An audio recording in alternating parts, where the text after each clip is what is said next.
Ladies and gentlemen, bonjour, buongiorno, buenos dias, guten Tag, dobry dzień. That's my language footprint for today. It's a pleasure being here today and an honor to have been invited to make a presentation on the issue of language rights in international law. So for this opportunity and privilege, really, I'd like to thank the Trace Foundation and its organizers. Before beginning, I have to clarify one thing. I'm not an expert on China, I'm not a linguist, I'm not an expert on the Tibetan people or its languages and culture. You have other colleagues who today are much more knowledgeable in this area than I am. My background is international law and human rights, so I hope I'll be able to make maybe some small contribution to today's discussions from a very different perspective to what you've heard this morning.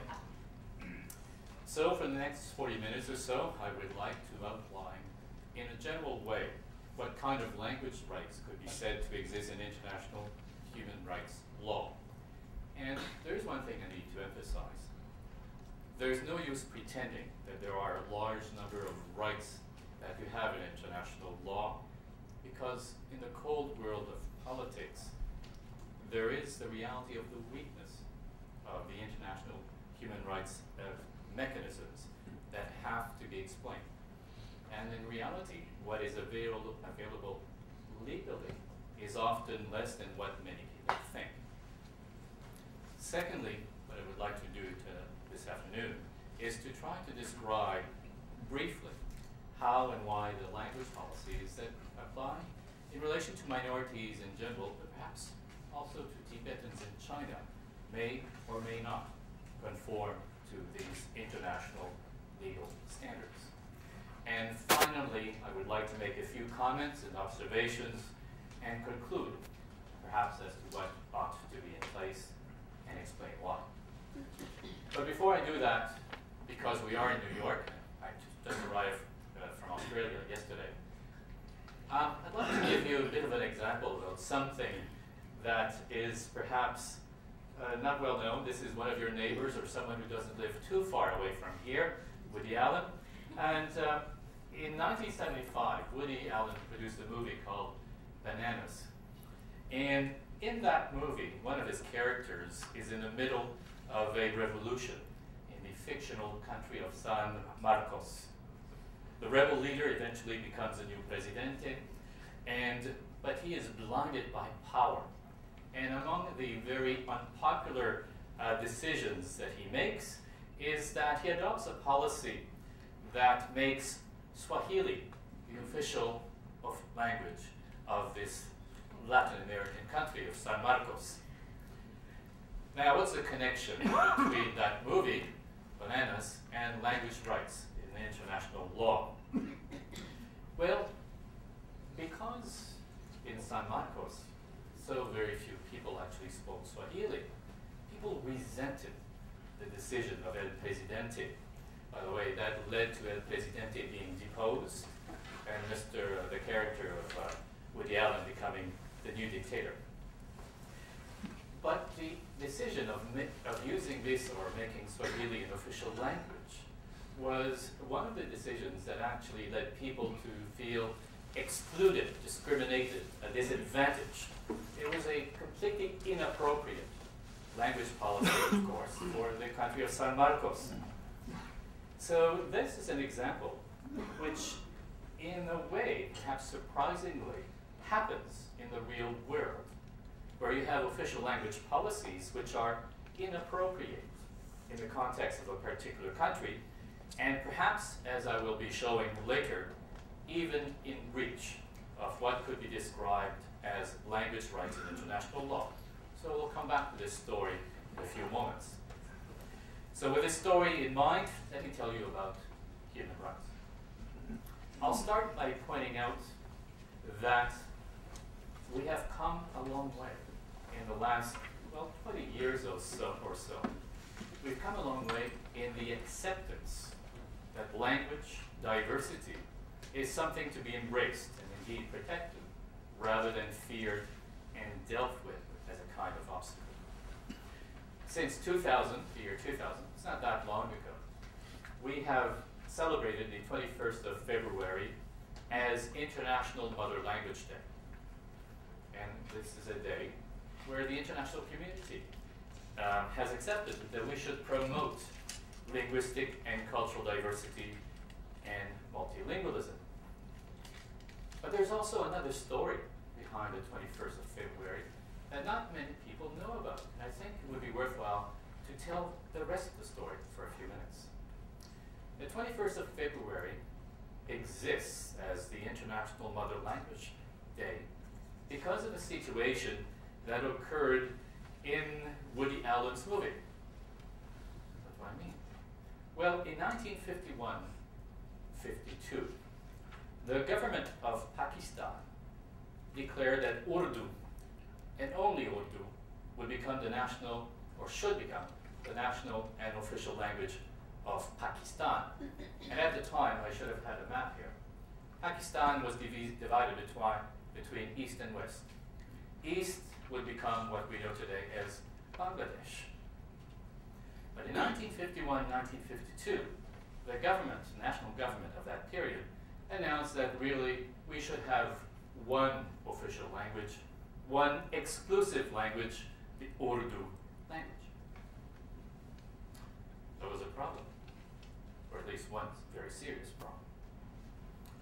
Almost half of the population of Pakistan, more than half of the population of Pakistan, did not speak Urdu. They were not fluent in Urdu.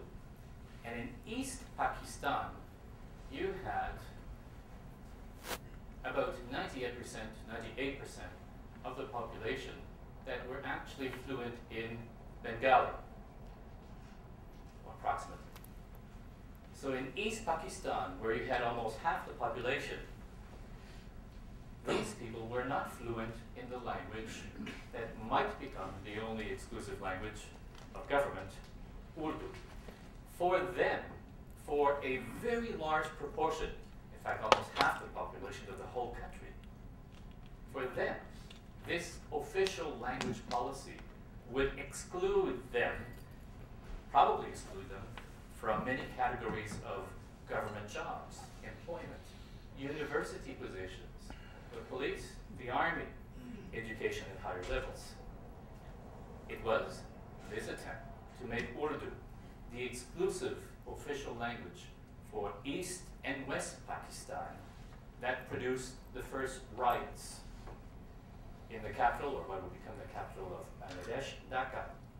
And on the 21st of February, 1952, the army shot at and killed 12 students who were protesting against the language policies. This is the event that galvanized the spirit and resistance of the Bengali people and led to what is a monument, the Shahid Minar, the Martyrs Monument, but also known as the Language Monument, where the students were killed. This was the beginning of the independence movement, in fact, for East Pakistan, that eventually led to the creation of what we know today as the independent country of Bangladesh. That's the story of the 21st of February. We have a situation, or a date, where we commemorate the creation of a new independent state, the Bangladesh, the country of the people who speak Bengali. And it is not an accident, the 21st of February, International Mother Language Day, with these events. On a more positive note, 2008, this year, is also a good year for languages, at least symbolically. As many of you know, 2008 is the International Year of Languages, and it is also the European Year for Intercultural Dialogue. In Europe, there have been many developments, in fact, in recent years, linked to language rights and the protection of languages, which I'll just mention a little bit more. For example, the European Union in 2007 got its first European Commissioner for Multilingualism, who is responsible for language policy of the European Union, such as the promotion of multilingualism for the citizens and institutions of the EU. From about the 1970s, the European Parliament has also adopted quite a few resolutions where it called for further action and commitments towards greater respect for and protection of linguistic and cultural diversity. And you have many of those behind me on the overhead. This is all very impressive once again, but keep in mind that these kinds of resolutions are not legally binding. They're not part of international law. They're not part of European law as such. They're important. They're symbolic. They're real. But they're not the law. I am, by background, someone with I have a legal background, so you'll have to forgive me if I always refer to the law. The law is important. It's often necessary, but I would never say that it is sufficient in many cases. In a special category, which at times has been persuasive for governments, are a rather unique set of documents prepared by some of the world's leading experts at the request of the OSCE, the Organization for Security and Cooperation in Europe, High Commissioner on National Minorities. These, by the way, these documents, they're called recommendations. They're quite detailed, and they're supposed to reflect best practice, good practice in the area of minorities and language rights. One thing that is significant here is that those recommendations, those documents, have actually been adopted as part of mechanisms or approaches which most governments of the OSCE recognize as necessary to ensure peace and stability in a number of European countries. In other words, those recommendations are supposed to be there to help governments avoid conflicts and problems with their minorities. How to ensure peace where you have large national minorities, linguistic minorities, among others. And among those, some of those good practices are language rights for linguistic minorities. And language rights, which I'll try to explain a little bit further on, they all tend to agree. There are some basic approaches which, even though we have many different kind of documents present, they seem to speak, for want of a better word, the same language. They agree on the basic approaches to be used. In terms of other non-legally binding documents, at the international level, well, we have a certain number of declarations coming from the United Nations and UNESCO, which I identify here. Among others, there's the UN Declaration on the Rights of Indigenous Peoples, and the UN Declaration on the Rights of National or Ethnic, Religious, or Linguistic Minorities. There are a few other declarations, but the thing to remember once again is that these, even though they seem very impressive, important, whatever you want, they're not part of international law. They don't create any rights from a legal point of view. They use the word rights, but these are UN declarations. They are important political documents. They are important moral and even symbolic, but they're not the law. And this is sometimes something that many people tend to forget. There are even private initiatives or civil society initiatives in relation to language rights that I should mention. Now, these are like private documents, really, but they still come from segments of civil society, and in some ways they might be useful in terms of identifying perhaps approaches that are practical. I think the first one may interest some of you, the Beijing Oslo recommendations on the protection of the rights of linguistic minorities. It's a very, very recent development. Hasn't even been published yet widely, but it will be available soon. All that I've shown to this point, none of what I've shown at this point provide for language rights in a legal sense. So, because in terms of international law, you need to look at treaties. A treaty is a legally binding document. It is law at the international level. And here we have a lot less to work with. So when we talk about language rights in international law, what do we have? Well, at least in Europe, you do have a number of treaties. These form part of European law, or Council of Europe law at the very least.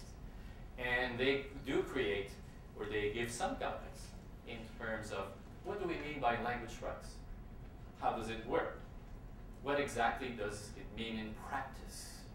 So those two documents, the first one is also quite detailed, does give you some very good guidance as to what, at least in terms of the Council of Europe and in Europe, how language rights could work in a legal sense.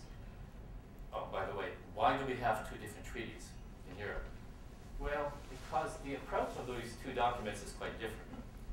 The first one, the European Charter for Regional or Minority Languages, actually is there to try to protect languages themselves.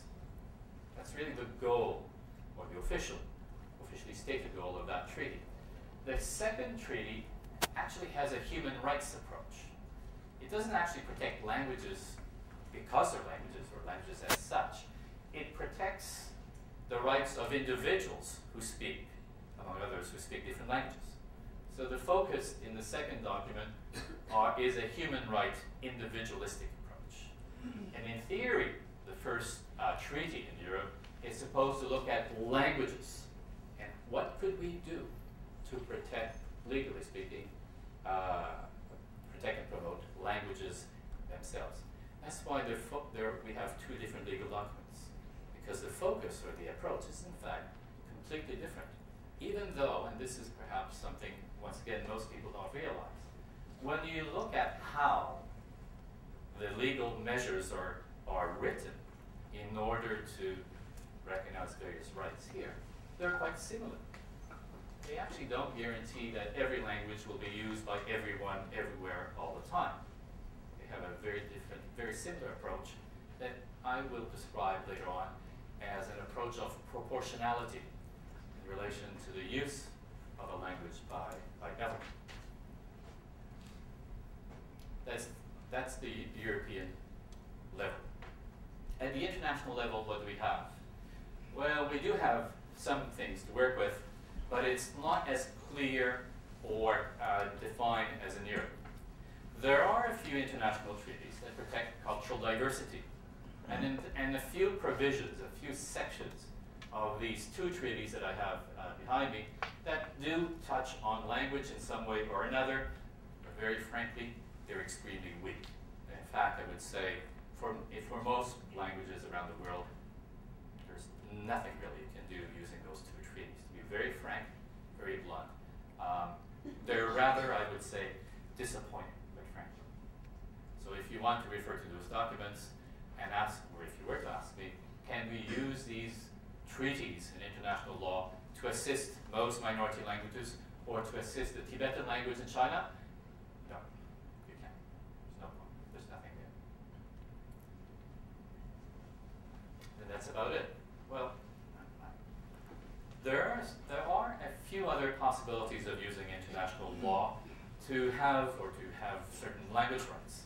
But you have to start looking at human rights. So international treaties, international laws that deals with human beings, not language itself, but human beings, individuals, and their language. So what are these? What are these? One of the most well-known provisions, sections that deals with language in some way is known as Article 27 of the International Covenant on Civil and Political Rights, which basically, even though at one point it seems to have a great deal of potential, it talks about everyone belonging to a linguistic minority having the right to use their own language with other members of their group. In reality, it's not very strong. At most, it probably means that individuals among themselves can speak their own language. That's it. It stops there. It doesn't go much further than that. There's been a lot of commentators, people who believe that any language rights that individuals have can only come from this. One, that's wrong, as I'll show in a few moments. Secondly, this is also very weak. It's basically just the private use of a language within a community itself. Do we have anything else? Yeah, we have a couple things we can work with. International Labour Organization Convention number 169 deals with indigenous and tribal peoples. And it talks about indigenous populations having the right to be taught in their mother language, or in some situations where it's practicable, have their mother tongue used as the language of instruction in some other degree.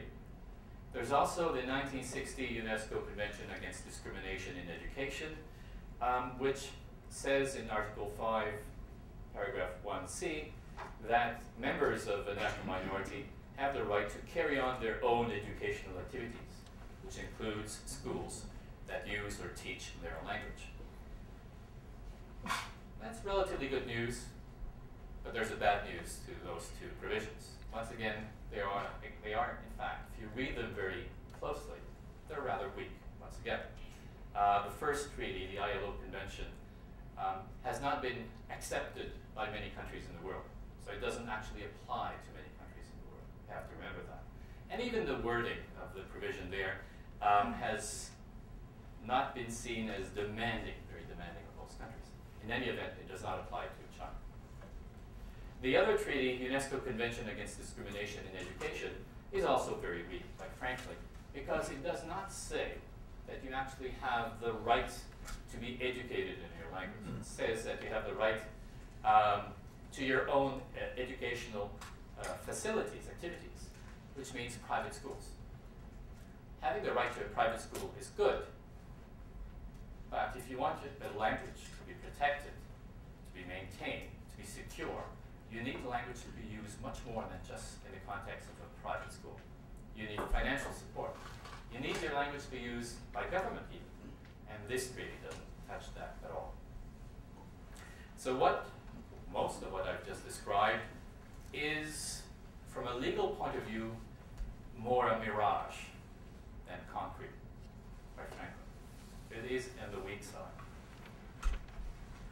But I'm an optimist by nature. I'm a realistic optimist or an optimistic realist. I'm never quite sure what's really what I am really.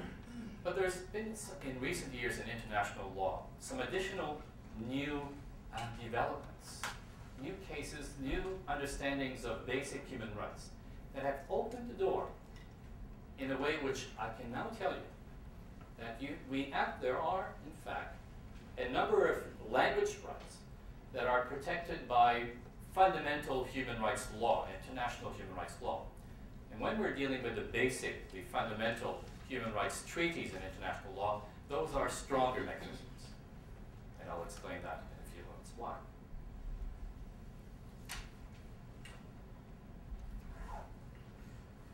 But before I do that, I want to say something about education. And I would like to highlight also the importance of the interaction between language rights and international human rights law.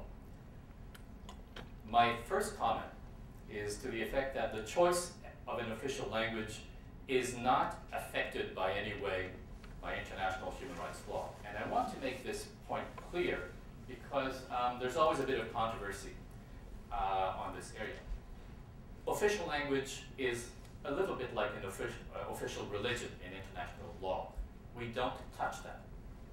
The decision of having an official religion or not, or of having an official language or not, is left to the decision of national governments. International law will not intervene in this area. And this has been made clear in a number of cases. I'm sorry if I only have this in French, but you know, actually I should read this. It sounds very good. Sous réserve du respect des droits protégés par la Convention, chaque État contractant est libre d'imposer et de réglementer l'usage de sa ou de ses langues officielles. Basically, each state is free to decide its own official languages. You agree with me that French sounds very nice, doesn't it? Yes. The court, the United Nations Human Rights Committee, has also agreed to the same thing. Every country is free to decide what official languages it has or has not. But this case and other decisions in international law have also added something else. You can choose your official language or your official religion, but you cannot not violate